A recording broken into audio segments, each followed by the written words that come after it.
Harry Chen had spent 3 years as a xenolinguistic analyst aboard the ISS Meridian, and in all that time, he'd never expected to become a diplomatic bargaining chip.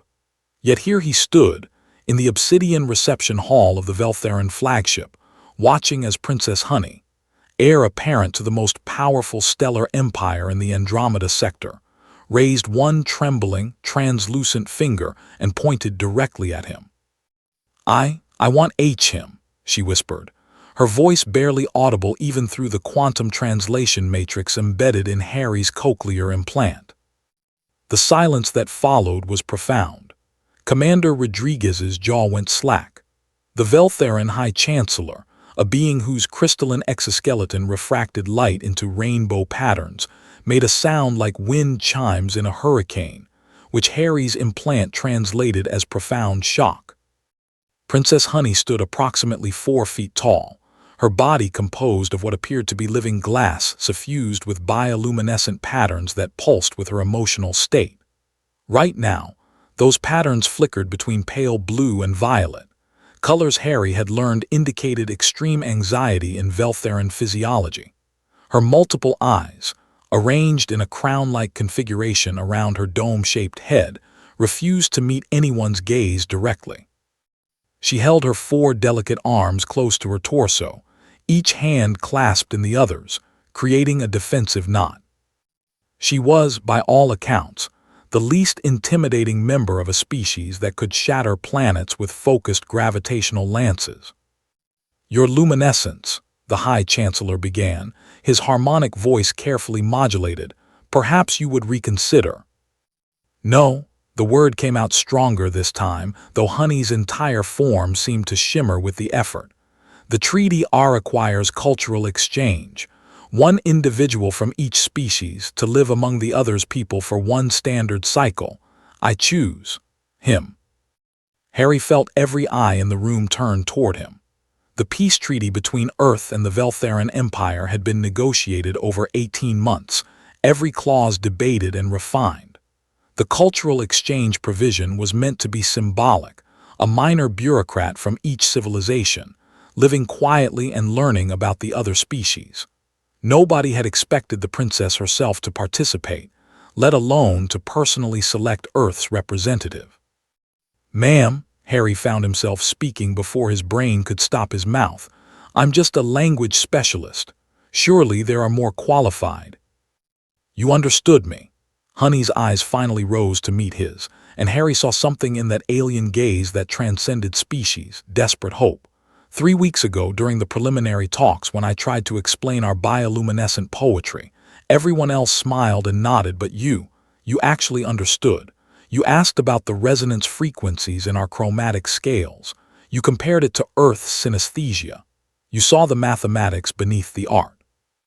Harry remembered that conversation.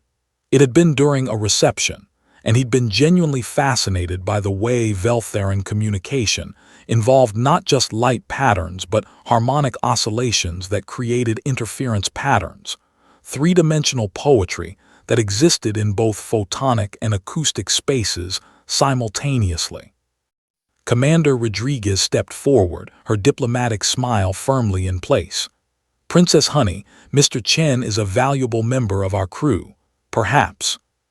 "The treaty is clear." The High Chancellor's voice carried the weight of legal precedent. Each species selects one representative. The Veltheran Empire has made its choice. Does Earth wish to violate the accord before the ink has dried? Harry could see the calculation happening behind Rodriguez's eyes. Refuse, and risk the fragile peace that had barely prevented a war Earth would surely lose. Accept, and send one of their people to live among aliens whose weakest weapon could vaporize entire cities. "I'll do it," Harry said quietly. Rodriguez spun toward him. "Chen."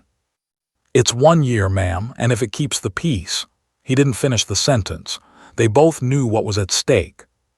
The Veltheran Imperial Palace existed partially in normal space and partially in what their scientists called resonance dimensions, spaces where consciousness and mathematics intersected.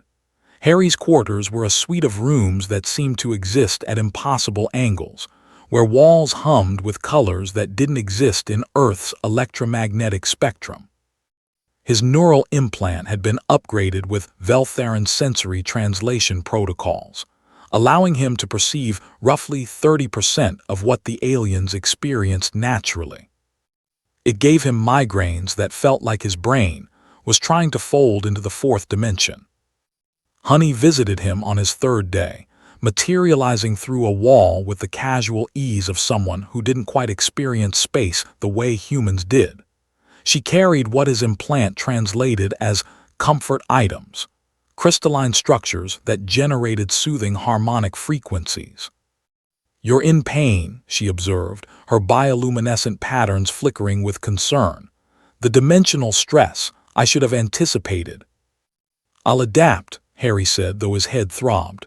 "The human brain is remarkably plastic." "Yes, I've been reading about your species' neurology."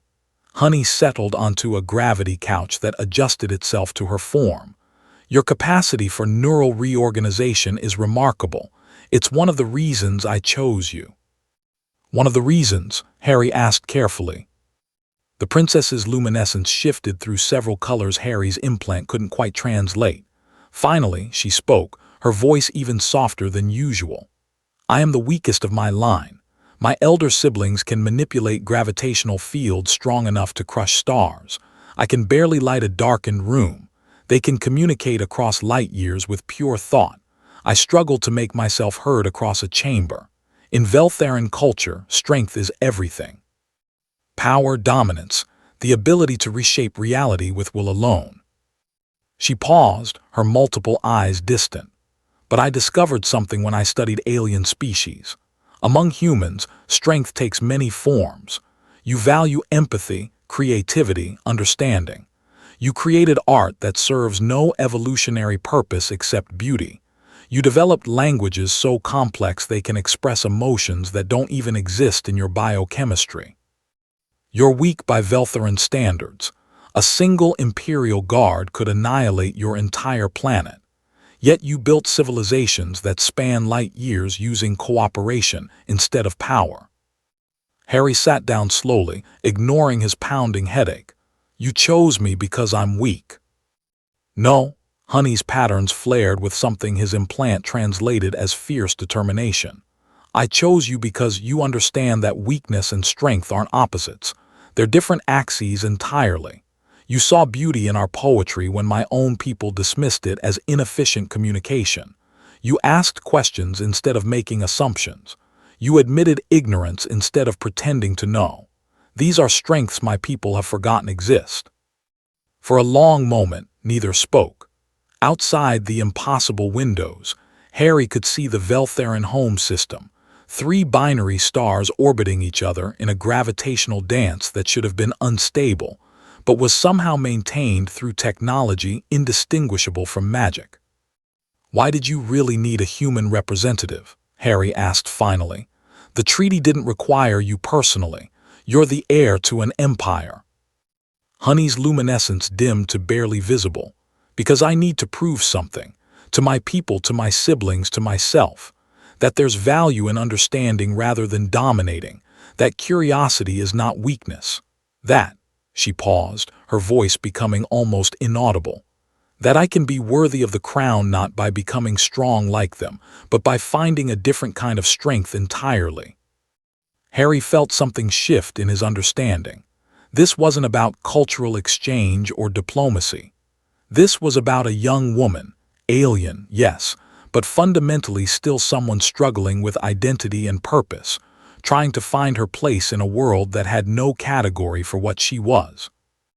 "Okay," he said, "then let's figure this out together." Honey's patterns blazed with colors his implant couldn't name, but he didn't need translation to understand joy. The year that followed transformed Harry in ways he couldn't have anticipated.